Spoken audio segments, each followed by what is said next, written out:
Hello दोस्तों, कैसे हैं आप सब लोग। आई होप आपकी तैयारी बहुत अच्छी चल रही होगी। सिर्फ 90 दिन बाकी हैं। हर एक दिन, हर एक मोमेंट इंपॉर्टेंट है, ठीक है। तो कोई भी एक दिन अगर आप वेस्ट कर रहे हो तो आप समझ लो कि कंपटीशन कितना कट थ्रोट है, आप अपना ही नुकसान करोगे। इस वीडियो में हम डिस्कस करेंगे 2024 सेकंड जो सितंबर में एग्ज़ाम हुआ था, तो उसमें कुछ क्वेश्चन ऐसे आए हुए थे जो डायरेक्टली एलिमिनेशन टेक्निक से सॉल्व हो जा रहे थे, ठीक है। मतलब उसमें आपके पास अगर 20% भी इंफॉर्मेशन है तो उन क्वेश्चंस को आप सॉल्व कर सकते थे, ठीक है। ना ये क्वेश्चन आप सेपरेट कैटेगरी में रख सकते हो, ना ही ये इजी, मॉडरेट और डिफिकल्ट कैटेगरी में आएंगे, ठीक है। ये एलिमिनेशन टेक्निक है जो हर एग्ज़ाम, मतलब अगर आप देखोगे 2025 में जो अप्रैल में होगा, उसमें भी 25 से 30 क्वेश्चन ऐसे होंगे जो ईजिली एलिमिनेशन टेक्निक से सॉल्व हो जाएंगे। तो चलिए हम शुरू करते हैं।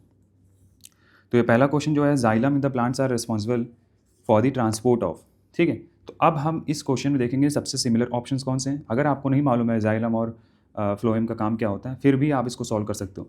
तो सबसे क्लोजेस्ट ऑप्शन हम देखें इसमें वाटर, और दूसरा ऑप्शन है वाटर एंड डिजॉल्व्ड मिनरल्स, ठीक है। और तीसरा है गैसेज एंड फूड। तो सबसे सिमिलर ऑप्शंस यहाँ पे हैं वाटर। जो एग्जामिनर है या जो क्वेश्चन फ्रेम कर रहा है, उसके दिमाग में ये है कि दो सिमिलर ऑप्शंस देंगे ताकि इसमें और कन्फ्यूजन हो, ठीक। वाटर एंड डिजॉल्व मिनरल्स में हमारा सबसे अप्रोप्रिएट आंसर जो होगा वो होगा वाटर एंड डिजॉल्व मिनरल्स, ठीक है। वाटर वाटर तो सेम है, डिजॉल्व मिनरल्स भी तो हम ऐड कर सकते हैं। अगर वाटर के साथ मिनरल्स भी तो डिजॉल्व होते हैं, ठीक है। तो इसमें कोई मतलब कोई स्ट्रेंज ऑप्शन नहीं है। ये ऑप्शन सिर्फ थोड़ा सा मोस्ट अप्रोप्रिएट है, तो हम आंसर इसको क्या मानेंगे, सेकंड आंसर। इसके बाद अगले क्वेश्चन देखते हैं। Surface surface of the concrete structure of new construction is covered with straw और गनी बैग्स बाई वेटिंग, ठीक है। तो हम देखते हैं कि रोड्स जो होते हैं, कंस्ट्रक्शन जब हम रोड बनाते हैं, कंक्रीट रोड या कंक्रीट कोई भी स्ट्रक्चर अगर बना रहे हैं, ठीक है, तो उसको हम कवर करते हैं स्ट्रॉ या गनी बैग से, ठीक है। तो बाई वेटिंग मेथड से। तो ये क्यों करते हैं, ठीक है।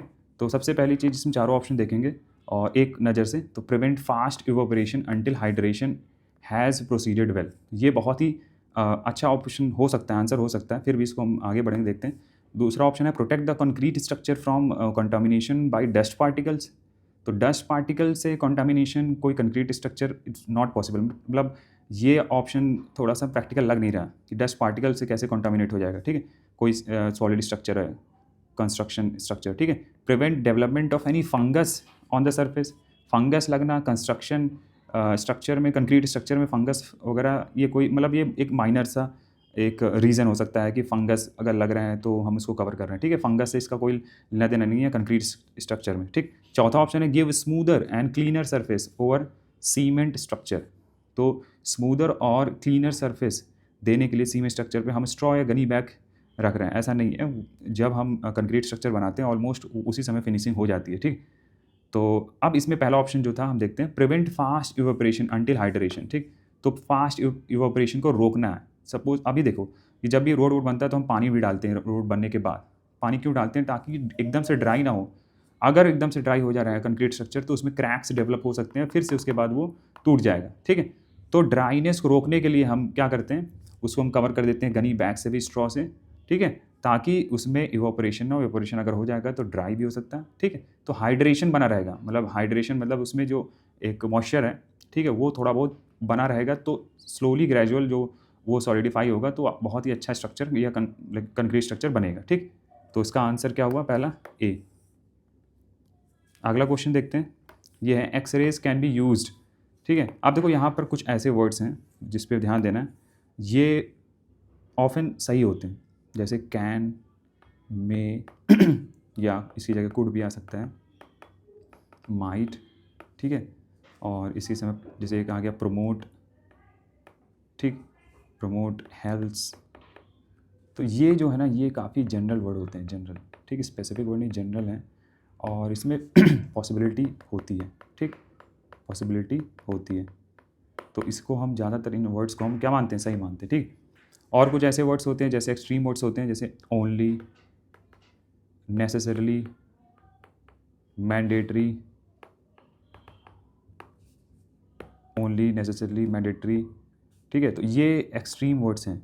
जब ऐसे वर्ड्स आते हैं कि ऑल हो गया, ऐसे वर्ड्स नॉर्मली गलत होते हैं, मतलब हमेशा नहीं, नॉर्मली गलत होते हैं, ठीक। तो इन पे हम ज़्यादा फोकस करेंगे। अब यहाँ पे देखिए और साइंस एंड टेक्नोलॉजी में अगर कैन का यूज़ हो रहा है, कुछ साइंस एंड टेक्नोलॉजी वाले क्वेश्चन हैं जिसमें कैन का यूज़ हो रहा है, ऑफन ये सही होते हैं, मोर देन 90% एक्यूरेसी होती है, वो सही होते हैं। ठीक, तो पहला यहाँ पे क्वेश्चन है एक्सरेज कैन बी, ठीक है, can be use to inspect welded joints between two metal parts of a machine. ठीक, यहाँ पर भी क्वेश्चन का जो क्वेश्चन लैंग्वेज है, inspect welded joints between two metal parts of a machine, तो ये भी सही है। ठीक, कैन भी है तो ये इंस्पेक्ट करने के लिए यूज़ किया जा सकता है। ठीक, दूसरा है स्टडी स्ट्रक्चर ऑफ क्रिस्टल्स, ये भी सही है, एक्सरेज को हम यूज़ कर सकते हैं to study the structures of crystal. तो सबसे बड़ी चीज़ है कि अगर सपोज़ आपको ऑप्शन नहीं भी ज़्यादा पता चल रहा है या समझ नहीं पा रहे हो, अगर कैन भी लिखा तो यहाँ पर आप दोनों या जो भी, अगर दोनों ऑप्शन में है, 2 या 3 ऐसे ऑप्शंस हैं जिसमें कैन बी का जो है रेफरेंस दिया जा रहा है, तो उसको आप सही मान सकते हो। ठीक है, तो बोथ। अब देखते हैं अगला question, which one of the following heat transfers is an example of convection. ये बेसिक सा क्वेश्चन आया है स्टैटिक पोर्शन से, कन्वेक्शन, कंडक्शन, रेडिएशन। ठीक है, कन्वेक्शन, तो अगर आपको 10 से 20% भी नॉलेज है कि भाई कन्वेक्शन क्या होता है, कन्वेक्शन एक प्रोसेस होता है जिसमें क्या होता है, अगर गैस जो है हीट होती है, मतलब हीटअप होती है गैस, तो वो काफ़ी हल्की हो जाती है। ठीक है, आपने देखा होगा ठंडी हवा काफ़ी भारी होती है, तो हाई प्रेशर क्रिएट करता है। ठंडी जो हवा होती है, कोल्ड विंड, काफ़ी भारी होती है तो हाई प्रेशर क्रिएट करता है, और जो गर्म हवा होती है, गर्म हवा लो प्रेशर क्रिएट करती है। तो गर्म हवा जब भी गर्म होगी तो वो ऊपर जाएगी। ठीक है, ऊपर जाएगी, लो प्रेशर क्रिएट करती है और ऊपर जाती है, तो इसी प्रोसेस को बोलते हैं हम, ठीक है, कन्वेक्शन। ठीक, कन्वेक्शन सिंपल से यही है कि जब गर्म हवा ऊपर जाती है, ठीक है, तो उसे हम बोलते हैं कन्वेक्शन प्रोसेस। ठीक, अब देखते हैं इसमें example, heating of food in a microwave oven. ठीक है, माइक्रोवेव ओवन में जब गर्म करते हैं फूड, तो ये क्या एग्जांपल है कन्वेक्शन? नहीं है। इसमें कोई जो गैस है वो लाइक हम ऐसा नहीं देख रहे हैं कि कहीं पर भी कि ऐसा रेफरेंस आ रहा है कि ऊपर गैसेस जा रही हैं। ठीक है, boiling water in a pot on a gas stove, देखिए ये एकदम बेस्ट ऑप्शन है। बॉइलिंग वाटर है, आप ने पानी ले लिया और बॉयल कर रहा हो, बॉयल जब हम करते तो देखते हैं कि जो वेपर है गर्म होकर ऊपर जाती है। ठीक, तो ऊपर जब जा रहा है तो ये क्या हुआ आपका प्रोसेस, ये पूरे यहाँ से मॉइस्चर लेकर गैसेस क्या गर्म होकर ऊपर जाती हैं। ठीक है, तो सिंपल सा जो है आंसर इसका यही है कि ये कन्वेक्शन का एग्जांपल है। ठीक, ऊपर जा रही हैं गैसेस हल्की होके, ठीक है, लो प्रेशर है बट इसके साथ मॉइस्चर लेके भी जा रही हैं। ठीक, गर्म हवा है, सिंपल से सिंपल मैंने यही आंसर बताया आपको कि जब गैसेस गर्म होती हैं तो हल्की हो जाती हैं और ऊपर जाती हैं। ठीक है, और ऊपर जाती है तो इसी को प्रोसेस को बोलते हैं हम convection. Feeling the warmth in the sun, गर्म जो हम गर्मी फील करते हैं सन के प्रेजेंस में, ये बिल्कुल नहीं है। Heating of brass rod at one end and observing the temperature rise at the other end, ये भी नहीं है, कंडक्शन का एग्जाम्पल है। ठीक है, तो आंसर आपका हो गया बॉम्बे। अब देखते हैं अगला question, the phenomena of rainbow formation by water droplets involves. ठीक है, रेनबो जो फॉर्म होता है वाटर ड्रॉपलेट्स के थ्रू, वो उसमें कौन सा प्रोसेस होता है या कौन सा फेनोमेना होता है? पहला ऑप्शन है सिंगल रिफ्रैक्शन ऑफ सनलाइट, दूसरा है one internal reflection of sunlight, तीसरा है two internal reflection of sunlight, और चौथा ऑप्शन है both refraction internal reflection of sunlight. ठीक, तो एक और यहाँ पर ध्यान रखेंगे, यहाँ पर एक नोट है कि यूपीएससी के जो ऑप्शंस होते हैं, कोई कोई ऑप्शन ऐसे होते हैं जिसमें बहुत ही ज़्यादा इन्फॉर्मेशन दी होती है, और मतलब वन ऐसा हो सकता है कि बाकी 3 ऑप्शन के इन्फॉर्मेशन भी उसी में दिए होते हैं। ठीक है, तो इलाबरेटिव ऑप्शन होता है और ज़्यादातर ऑप्शंस वही सही होते हैं। अगर हम इस ऑप्शन को देखें, बोथ रिफ्रैक्शन, ठीक है, and internal reflection of sunlight. ठीक, तो अगर हमें सपोज हम फिर से हम बोल रहे हैं कि इसमें अगर हमें कुछ भी नॉलेज नहीं है फिर भी हम कैसे सॉल्व करेंगे, तो यहाँ पे हम देख सकते हैं कि यहाँ पर इंटरनल रिफ्लेक्शन तो है ही है। ठीक, इंटरनल रिफ्लेक्शन के 2 ऑप्शन हैं, तो उसके साथ साथ रिफ्रैक्शन भी है। ठीक, ये पहला ऑप्शन भी है, तो हम देख सकते हैं डेली जो ऑप्शन है वो तीनों, मतलब एक देखा जाए तो तीनों स्टेटमेंट के ऑप्शंस के जो उसमें मैटर है वो सारा कुछ डेली में आ रहा है, इसलिए डेली ऑप्शन है, मतलब both refraction and internal reflection of sunlight. ठीक, ये फेनोमेना ये इन्वॉल्व होता है। ठीक है, रेनबो फॉर्मेशन। चलते हैं आगे, which of the following statement for persons suffering from presbyopia is और आर करेक्ट। ठीक है, तो प्रेस बायोपिया से रिलेटेड क्वेश्चन है, तो अब आंसर देखते हैं, इसका हम सॉल्व करते हैं। They can not distinguish colours, ठीक है, it usually develops with ageing, ठीक है, और they wear either bifocal lens consisting of both concave and convex lens और प्रोग्रेसिव लेंसेज। तो हम फिर से यहाँ पर हम देखेंगे कि कौन सा जनरल स्टेटमेंट है। सबसे इम्पॉर्टेंट हमें यहाँ पर सर्च करना होगा कि जनरल स्टेटमेंट, जेनेरिक स्टेटमेंट कौन से हैं जो ज़्यादा एक्सट्रीम भी नहीं है और उनको हम सही कर सकते हैं। तो ये तीसरा ऑप्शन काफ़ी जनरल स्टेटमेंट है, लिखा हुआ है दे वियर आइदर, मतलब इसने तो ऑप्शंस भी दे दिए, या तो ये बाईफोकल लेंस पहनते हैं जिनमें कॉनकेव और कॉन्वेक्स होता है, ठीक है, या प्रोग्रेसिव लेंसेज पहनते हैं, ठीक। तो इसने मतलब एक तरीके से न्यूट्रल इंस्टांस लेकर ये ऑप्शन लिखा हुआ है, तो इसको हम सही मानेंगे, ठीक। इसमें कोई एक्सट्रीम वर्ड नहीं यूज़ किया गया, इसमें दोनों ऑप्शंस भी दिए गए हैं इसमें कि भाई वो तो या तो वो बाईफोकल लेंसेज पहन रहा है या प्रोग्रेसिव लेंसेज, ठीक।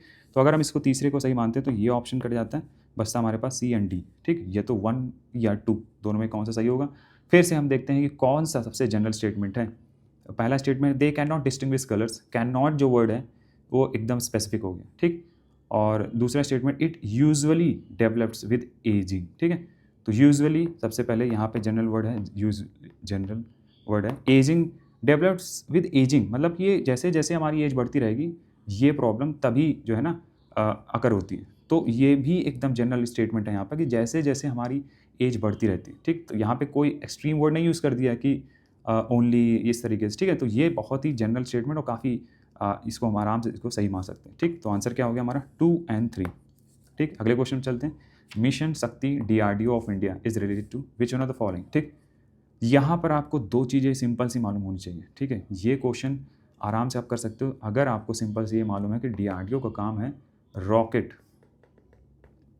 लॉन्च करना, ठीक। रॉकेट हो गया, ठीक है, मिसाइल्स हो गई, तो ये होता है आपका खासकर रॉकेट और मिसाइल्स का काम होता है जो, तो ये होता है आपका DRDO।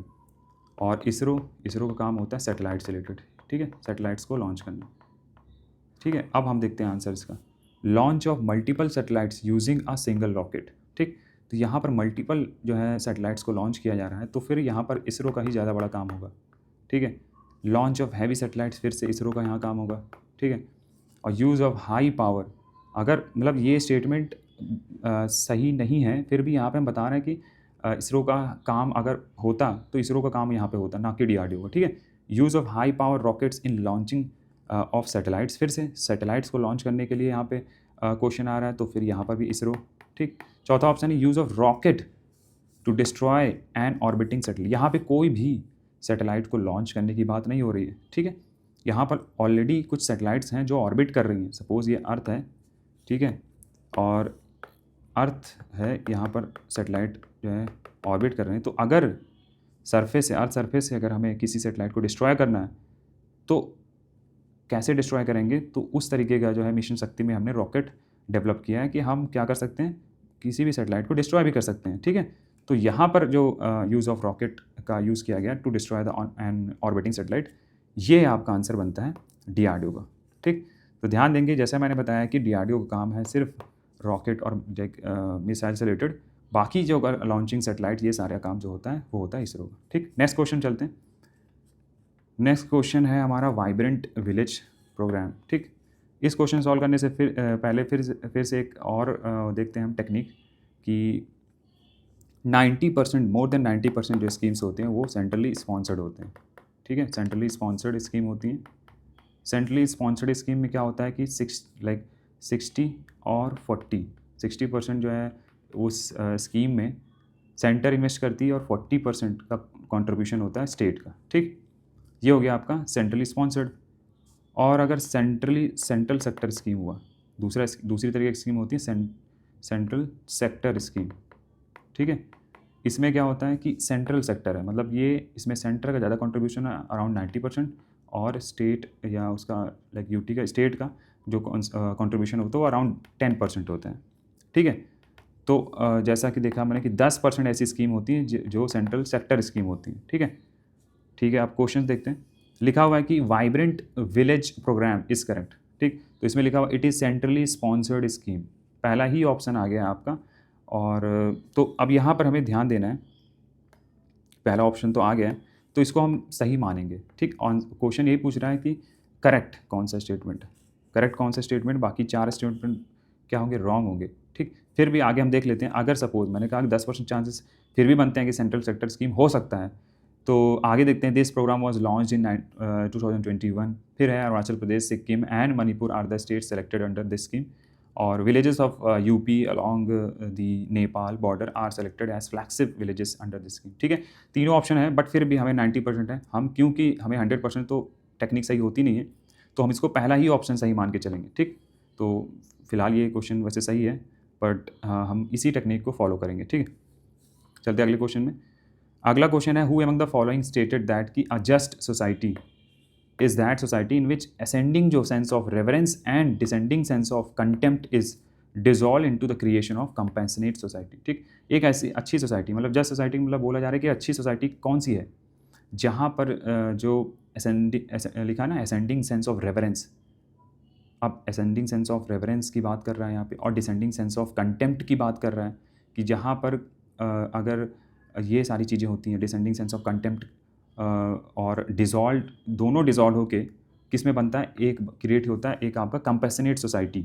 ठीक, तो यहाँ पर अच्छा, यहाँ पर 4 ऑप्शंस तो हैं, विनोबा भावे, भीमराव रामजी अम्बेडकर, राम मनोहर लोहिया, जयप्रकाश नारायण। तो यूपीएससी ज़्यादातर स्टेटमेंट गांधी जी से रिलेटेड देता है या भीमराव अम्बेडकर। ठीक है, इन दोनों को बहुत ज़्यादा फोकस करता है।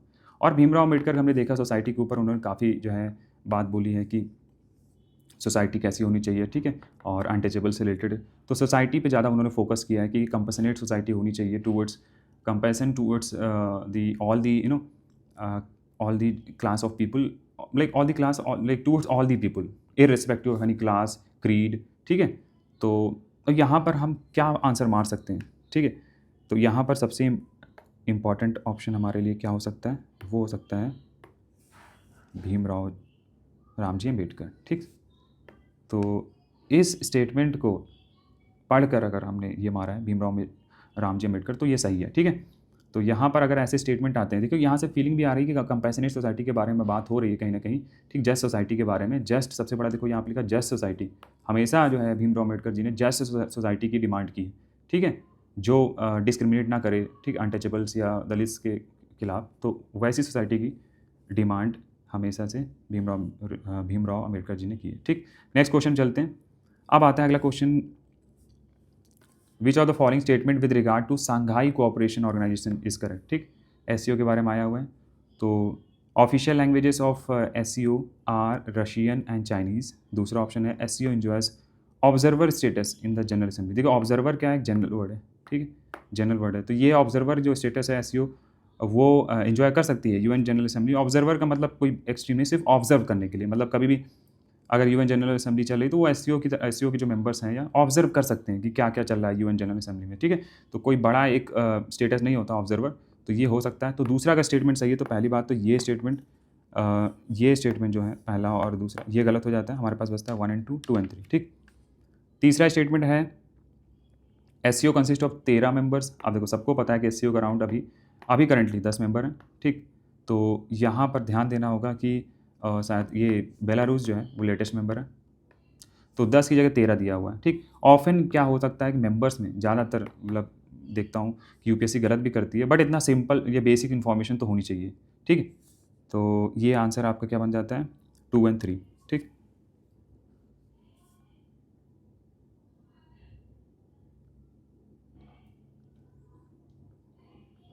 अगला क्वेश्चन देखते हैं। एज पर article 371G of the constitution of India special provisions have been made with respect to the state of Mizoram. ठीक, मिज़ोरम से रिलेटेड स्पेशल जो है प्रोविजंस बनाए गए हैं 371G में। अकॉर्डिंगली यहाँ पर क्वेश्चन है कि no act of parliament shall apply on certain matters unless legislative assembly of Mizoram so decides by a resolution. ठीक है, तो यहाँ पर जो क्वेश्चन की लैंग्वेज है कि कोई भी पार्लियामेंट का एक्ट अप्लाई नहीं होगा। ठीक है, कोई भी पार्लियामेंट का जो एक्ट है अप्लाई नहीं होगा। ठीक है, उस मिज़ोरम में कब तक नहीं अप्लाई होगा, जब तक लेजिस्लेटिव असेंबली जो मिज़ोरम की है वो डिसाइड ना कर दें रेजोल्यूशन के थ्रू कि हाँ ये वाला जो एक्ट पार्लियामेंट में आ रहा है। ठीक है, तो रेजोल्यूशन पास करेंगे तब जाके एक्ट ऑफ पार्लियामेंट वहाँ पे अप्लाई होगा। ठीक, तो यहाँ पर क्वेश्चन है विच one of the following matters is not covered under this article. तो इसमें कौन सा मैटर है जो कवर नहीं है, मतलब इसमें अब पूछा ये जा रहा है कि ऐसा मैटर एक है इन चारों ऑप्शन में जो कवर नहीं है 371G के अंदर, मतलब कि उस प्रोविज़न को पार्लियामेंट अप्लाई कर सकती है बिना कंसल्ट किए हुए या लेजिस्लेटिव असेंबली की कोई ज़रूरत नहीं है। ठीक है, तो 4 ऑप्शन में कौन सा ऐसा है, देखो अगर 4 में से 3 ऑप्शन यहाँ पर जो रिलेटेड होंगे कहीं ना कहीं उसके रिलीजियस या जो प्रैक्टिसेस हैं, जाहिर सी बात है मिज़ोरम और वहाँ पे क्या है कि ट्राइबल्स वगैरह ज़्यादा रहते हैं, ठीक है। तो उनके कल्चर और रिलीजन को प्रोटेक्ट करने के लिए ये चीज़ लाया गया है, स्पेशल जो है प्रोविज़न 371G। तो उनके प्रैक्टिसेस और उनके जो रिलीजियस कस्टम्स हैं उनमें कोई इंटरफेयर ना करे, उनके मतलब एक तरीके से उनके लाइक कंसेंसस के बिना, तो उसकी वजह से 371G लाया गया। ठीक, अब देखते हैं आंसर। रिलीजियस और social practices of the Mizos. देखिए रिलीजियस और सोशल प्रैक्टिसेस, सही बात है कि इसको अगर यहाँ इनमें कोई लॉ बनाना है तो सबसे पहले लेजिस्लेटिव असेंबली की लाइक एक तरीके से कंसेंट लेना पड़ेगा। ठीक, तो पहला तो बिल्कुल भी लिखा है कि विच of the following is not covered, तो ये तो कवर है। ठीक, मीजो कस्टमरी लॉ, जैसे मैंने बताया कि कस्टमरी लॉ में भी आप चेंज नहीं कर सकते, तो ये भी कवर है 371G के अंदर। ठीक है, तीसरा है administration of civil and criminal justice involving decision according to the Mizo customary law, फिर से मीजो कस्टम का आ गया तो ये भी इन्वॉल्व होगा 371G। मतलब कि इन सब तीनों में आपको पार्लियामेंट को अगर कोई लॉ अप्लाई करना है बना के, ठीक है, कोई पार्लियामेंट का एक्ट, तो सबसे पहले लेजिस्लेटिव असेंबली की उसमें एक तरीके से कंसर्न लेना पड़ेगा। ठीक, तो ये तीनों जो है स्टेटमेंट जो दिए गए ये 371 के अंदर आते हैं। कौन सा नहीं आता है? Ownership and transfer of natural resources, इसमें जो है एक्ट ऑफ पार्लियामेंट अप्लाई हो सकता है without the consultation of legislative assembly. ठीक है, तो आंसर क्या हुआ आपका? दिल्ली। बहुत ईजिली सॉल्व हुआ है, बिल्कुल भी नॉलेज नहीं है क्योंकि आप इतना तो कोई नहीं पढ़ता 371G और ABCD ये सब सेक्शंस। ठीक है, आप देखते हैं distribution of charkhas on wide scale among the people was decided by. ठीक है, चरखा का जो वाइड स्केल में चरखा का यूज़ करना, ठीक है, कहाँ पर डिसाइड किया गया था? Like scale among the people was decided by, या लाइक डिसाइडेड बाई किस कमेटी के थ्रू ये डिसाइड किया गया था कि भाई डिस्ट्रीब्यूशन ऑफ चरखा ऑन अ वाइड स्केल, चरखा को डिस्ट्रीब्यूट करना है वाइड स्केल में। ठीक, तो सबसे क्लोजेस्ट ऑप्शन देखते हैं जो सिमिलर ऑप्शन हैं। सबसे पहला ऑप्शन है कांग्रेस वर्किंग कमेटी इन 1919, दूसरा है ऑल इंडिया कांग्रेस कमेटी 1921, तीसरा है Mahatma Gandhi at the start of Dandi march, चौथा है ऑल इंडिया कांग्रेस कमेटी 1947। तो सबसे पहले हम देखते हैं बॉम्बे और दिल्ली ऑप्शन, काफ़ी सिमिलर ऑप्शन, तो इनको हटा देंगे। ठीक है, और बचा हमारे पास ऑल इंडिया कांग्रेस कमेटी 1921 और आखिरी ऑप्शन है ऑल इंडिया कांग्रेस कमेटी 1947। ठीक है, तो अब देखते हैं कि जो 1947 है, आप बताइए कि डिस्ट्रीब्यूशन ऑफ चरखा 1947 में ऑलमोस्ट हम लोग आज़ाद हो जाते हैं। ठीक, 1947 में, तो उस समय ये सारी जो है प्रोविजंस या इस तरीके का कुछ जो एक्टिविटी है, इवेंट है, क्यों होगा? ठीक, ये इवेंट पहले हुआ होगा, तो ऑल इंडिया कांग्रेस कमेटी इन 1921 ये आंसर है।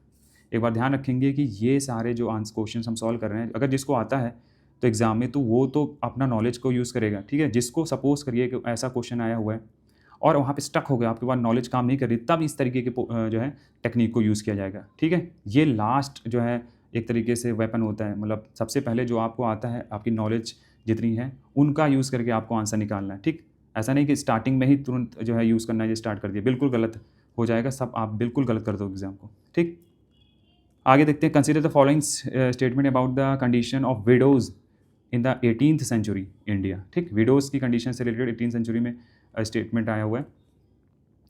Raja Sawai Jai Singh of Amber promoted widow remarriage. अब देखो प्रोमोटेड, पहले भी मैंने बात किया कि प्रमोशन क्या वर्ड है? जेनेरिक वर्ड है, जनरल वर्ड है, तो जनरल प्रमोट किया होगा, विडो रीमैरिज को प्रमोशन करने की बात हो रही है। और ओपनली अगर देखा जाए तो भले ही उनके लाइक अगर देखा जाए कोर फैमिली या उसमें ऐसी कुछ कस्टम चल रही होंगी, ठीक है, ऑर्थोडॉक्स कस्टम्स, बट ओपनली अगर देखा जाए सोसाइटी में वो हमेशा अच्छी ही बातें बोलते थे कि हाँ लोग उनकी तारीफ़ करें या एक तरीके से उनकी बड़ाई करें। ठीक, तो यहाँ पे प्रमोट कर सकते हैं, बिल्कुल सही है।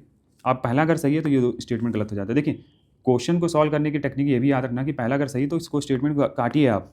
ठीक है, दूसरा स्टेटमेंट है मराठा जनरल परशुराम भाऊ प्रमोटेड विडो रीमैरिज, फिर से प्रमोशन आ गया तो इन्होंने भी प्रमोट किया ही होगा। ठीक है, तो दूसरा ऑप्शन भी सही है, दूसरा ऑप्शन सही है तो ये गलत हो गया।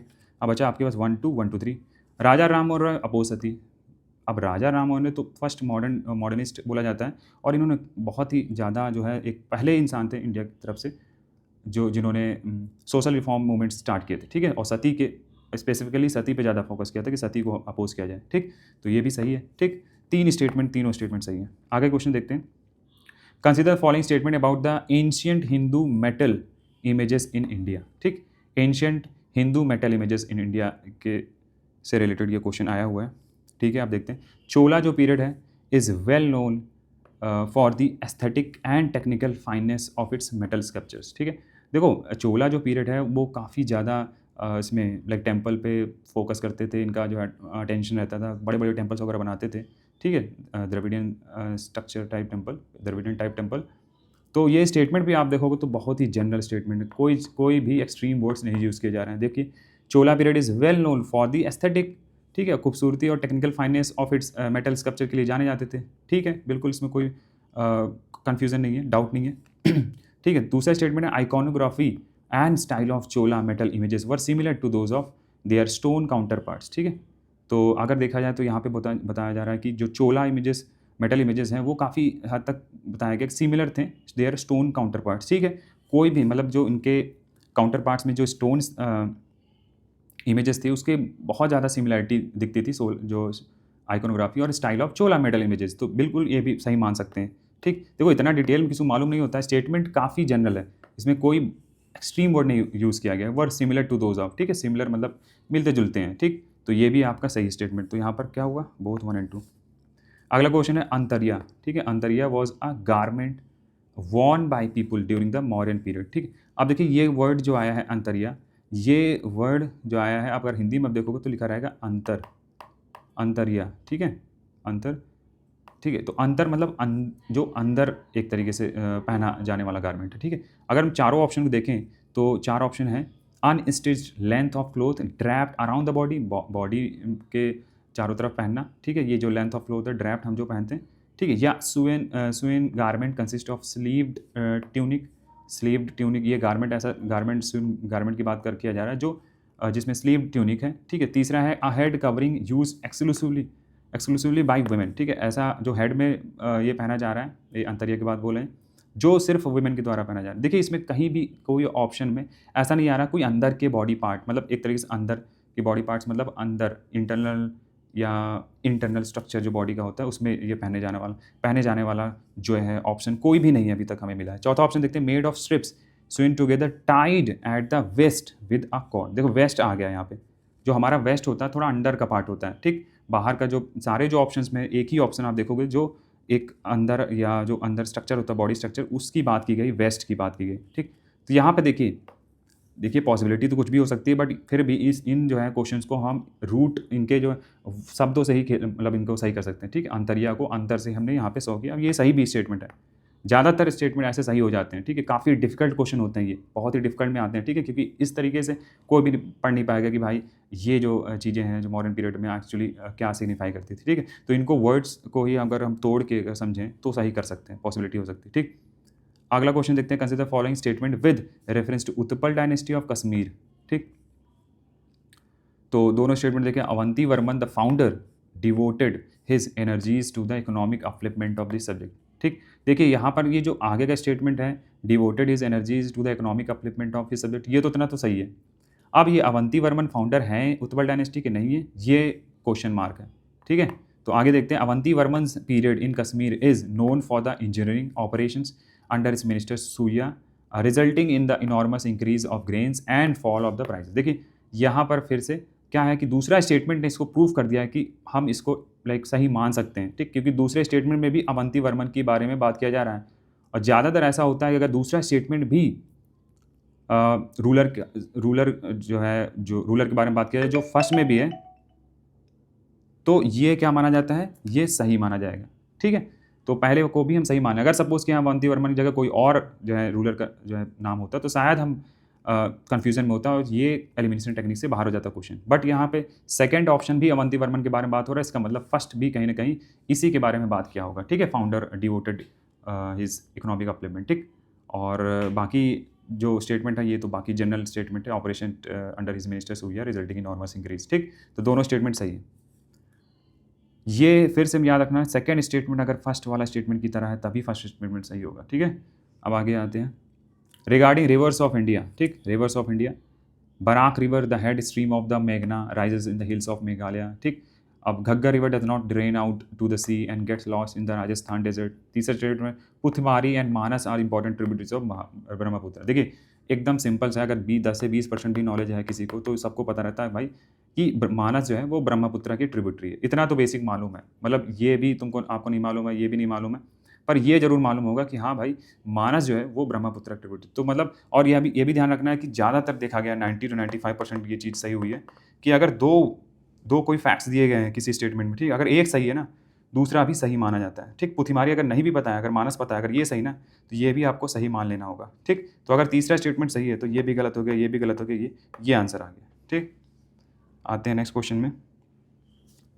इरेटोस्थेनिस, अ ग्रीक फिलोसफर है, measured the earth circumference based on the angle of sun rays at two different points. Which cities were they? ठीक, देखिए ये क्वेश्चन अगेन डिफिकल्ट क्वेश्चन है। ठीक है, इरेटोस्थेनिस जो ग्रीक फिलोसफर है, उन्होंने मेजर किया अर्थ की circumference based on the angle of sun rays के एंगल में एट टू डिफरेंट पॉइंट्स। ठीक है, तो ये जो डिफरेंट पॉइंट्स हैं, या जो ये दो डिफरेंट सिटीज़ हैं, ये कौन से हैं, क्वेश्चन में ये पूछा गया। ठीक, तो यहाँ पे सबसे पहले देखते हैं हम सिमिलर ऑप्शंस। सबसे पहले अलेक्जेंडर एंड साइन है, फिर अलेक्जेंडर एंड ट्रॉय है, अलेक्जेंड्रिया एंड थीबस। तो मतलब अलेक्जेंड्रिया के 3 ऑप्शंस हैं, इसको हम गलत मान सकते हैं। ठीक है, तो अब देखते हैं Alexandria and Syene, Alexandria and Troy, Alexandria and Thebes. ठीक, थीबस का एक ही ऑप्शन है तो इसको गलत मान लेंगे, ये ऑप्शन हट गया। हमारे पास बचा Alexandria and Troy, Alexandria and Syene. तो दोनों साइन भी आ चुका है, आप देखोगे बॉम्बे ऑप्शन में, तो यहाँ साइन भी है और यहाँ ट्रॉय भी है। ठीक, तो अब दोनों में फंस जाएंगे हम यहाँ पर 50% ऑप्शन हमने एलिमिनेट कर दिया। अगर 50% कर दिया तो आप इसको सॉल्व कर सकते हो। 50% अगर आपने एकदम से अच्छे से कर दिया तो 50% के लिए आप गो अहेड, आपको सॉल्व करना पड़ेगा। ठीक, एक चीज़ और ध्यान रखना कि ज़्यादातर ह्यूमन साइकोलॉजी क्या होती है, स्टूडेंट्स बॉम्बे बी और सी, जब भी 50-50 में फंसते हैं तो बी और सी ज़्यादा ऑप्शन लगाते हैं। और आजकल देखा जा रहा है यूपीएससी जो है बी और सी के आंसर्स नहीं देता है, बहुत कम ही देता है। मतलब ऐसे कुछ जो डिफिकल्ट क्वेश्चन होते हैं उनमें बी और सी कम आंसर्स हो रहे हैं, क्योंकि बी और सी में अगर आंसर रख दिया जाएगा तो किसी न किसी सही हो जाएगा। तो आंसर आपको ज़्यादातर डिफिकल्ट क्वेश्चन में आपको, मतलब ये मैं साइकोलॉजी के हिसाब से बता रहा हूँ, अगर आप 50% एलिमिनेट कर ले जाते हो जिसमें, ठीक है, तभी ये क्वेश्चंस या ये टेक्निक को अप्लाई करनी है। ठीक, तो यहाँ पर देखिए बी और सी में एक सी वाला ऑप्शन आ रहा है, बी तो हट गया बट सी ऑप्शन फिर भी बचा हुआ है, तो सी को नहीं हम यहाँ पे मारेंगे, हम आंसर क्या मारेंगे, ए, अलेक्जेंड्रिया एंड साइन। देखिए आंसर तो इसका ये सही है, 90% ये अप्लाई करेगा, फिर से मैं बोल रहा हूँ 90% करेगा ये अप्लाई, तो आप इसको मार सकते हो इस जो है टेक्निक से। नेक्स्ट क्वेश्चन में आते हैं, विच काइंड ऑफ मास जो है wasting process are commonly associated with creep.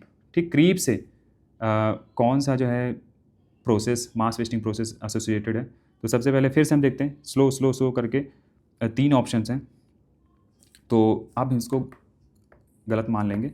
3 he options में ज़्यादातर हमें इस एग्जामिनर यहीं पे ले जाने की कोशिश कर रहे हैं। फिर अब देखेंगे सॉयल। ठीक, 2 सॉयल वाले ऑप्शन थे, तो हमारे पास क्या बचता है, आपका दिल्ली ऑप्शन बचता है, स्लो, स्पीड एंड सॉयल। ठीक, स्लो, या देखिए फिर से बताते हैं, फास्ट वाला तो ऑप्शन कट गया क्योंकि फास्ट का एक ही ऑप्शन है, स्लो तीनों स्लो हैं, तो यहाँ पर कहीं ना कहीं आंसर जो होगा स्लो स्पीड वाला इससे रिलेटेड होगा। फिर सॉयल, रॉक, आइस, सॉयल, तो सॉयल 2 ऑप्शन है, कहीं ना कहीं यहाँ पे फंसाना चाह रहा था एग्जामिनर कि ए भी हो सकता है, दिल्ली भी हो सकता है, बट आंसर दिल्ली है क्योंकि यहाँ पे स्लो वाला जो एलिमिनेट हो गया था। ठीक है, मतलब ये फास्ट वाला एलिमिनेट हो गया था, अब स्लो वाला यहाँ बचा हुआ था, तो आंसर ये होगा। अब आते हैं अगले क्वेश्चन में, Atmanirbhar Bharat scheme announce by the government haves in. ठीक, आत्मनिर्भर भारत स्कीम के बारे में बात किया गया।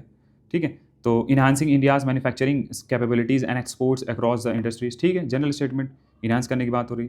इंसेंटिवाइजिंग फॉरेन इन्वेस्टमेंट को इंसेंटिव्स देना है ताकि लाइक फॉर डोमेस्टिक प्रोडक्शन। ठीक, डोमेस्टिक प्रोडक्शन बढ़ाने के लिए। ठीक है, तो ये भी सही है, जनरल स्टेटमेंट है, इसमें कोई एक्सट्रीम वर्ड नहीं यूज़ किया जा रहा है, दोनों स्टेटमेंट सही है। ठीक, अगला क्वेश्चन देखते हैं, India's women badminton team recently won badminton Asia team championship 2024, who among the following players was not a part of the team।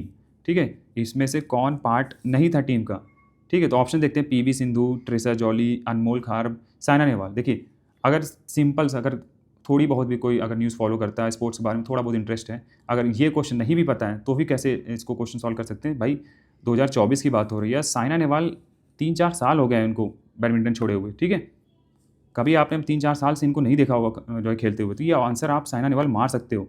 तीनों जो है, पीवी सिंधु के बारे में तो सबको पता है, और ट्रेसा जॉली, अनमोल खार्ब नहीं भी पता है, तो सबसे मेन चीज़ है साइना नेहवाल आपको ये पता होना चाहिए कि भाई 4 साल के करीब हो चुका है इनको छोड़े हुए। ठीक, तो ये तो नहीं होगा, तो ये आंसर क्या होगा, साइना नेहवाल। अगला क्वेश्चन देखते हैं, which among the following statement related to Indian medicine system is not correct. कौन सा सही नहीं है। Siddha system is a holistic system of medicine. ठीक है, Sowa Rigpa has been in practice, सबसे पहले, ठीक है, Sowa Rigpa has been in practice in the Himalayan regions of India. तीसरा है Unani system of medicine has been dissociated from the ministry of Ayush, ठीक है, इसको मिनिस्ट्री ऑफ आयुष से डिसोसिएट कर दिया गया, मतलब हटा दिया गया, अलग कर दिया गया, ठीक है। तो और चौथा है Sushruta Samhita is a major source of Ayurveda. तो तीसरा स्टेटमेंट हम देखते हैं। पहली बात तो आयुष का फुल फॉर्म क्या है। देखिए आयुष का अगर हम फुल फॉर्म देखें तो इसके फुल फॉर्म में भी यू आ रहा है, यू मतलब ही यूनानी होता है, आयुर्वेदा, योगा, यूनानी, सिद्ध, होम्योपैथी, ठीक है, इसका ये फुल फॉर्म होता है। तो यूनानी अगर आपके उसमें ही आ रहा है तो कैसे इसको डिसोसिएट कर सकते हैं भाई, ठीक है, ये स्टेटमेंट बिल्कुल गलत है, ठीक है, जो डिसोसिएट नहीं किया गया है बिल्कुल, ठीक है, तो यही सबसे लिखा है नॉट करेक्ट, तो यही करेक्ट नहीं है, ठीक। अगला क्वेश्चन देखते हैं। Arrange the BRICS countries in ascending order of their rank in the human development report 2023-24 release by UNDP, ठीक। तो अब देखते हैं इसमें तो आंसर देखते हैं। सबसे पहली चीज़, अगर इस तरीके के, वैसे आजकल तो यूपीएससी काफ़ी चालाक हो गई, इस तरीके का ऑप्शन अब बहुत ही अच्छे से बनाती है, ठीक। सबसे पहले हम देखेंगे तो China, India, Russia, Brazil, south Africa, almost सभी को पता है कि भाई जो ह्यूमन डेवलपमेंट रिपोर्ट में इंडिया काफ़ी पीछे है, ठीक। तो स्टार्टिंग 2 से ही होगी, ठीक, 2 से होगी। और सबसे अच्छा कौन सा है इसमें, यूरोपियन कंट्री कौन सी इसमें, चाइना, रशिया। रशिया जो है यूरोपियन कंट्री भी है और एशिया के अंदर भी आती है, और रशिया की जो ह्यूमन डेवलपमेंट है वो काफ़ी अच्छा है। तो तीसरा ऑप्शन लास्ट में देख लो, ये आपको मिल गया आराम से, बिना मतलब ये चीज़ जो है एचडीआर रिपोर्ट भी नहीं पता होगी फिर भी आप इसको सॉल्व कर सकते हो, ठीक। आगे देखते हैं, which among the following statement is not correct, ठीक, कौन सा सही नहीं है। और क्वेश्चन ऑप्शन देखते हैं। Sagar Setu is a mobile app which aims to improve the ease of doing business, ठीक है। Harit Sagar aims at achieving zero carbon emission goal. तीसरा है Sagar Manthan is a mission launched by ministry of ports, shipping and waterways, government of India to increase fish production, ठीक है, यहाँ फंस गया ना।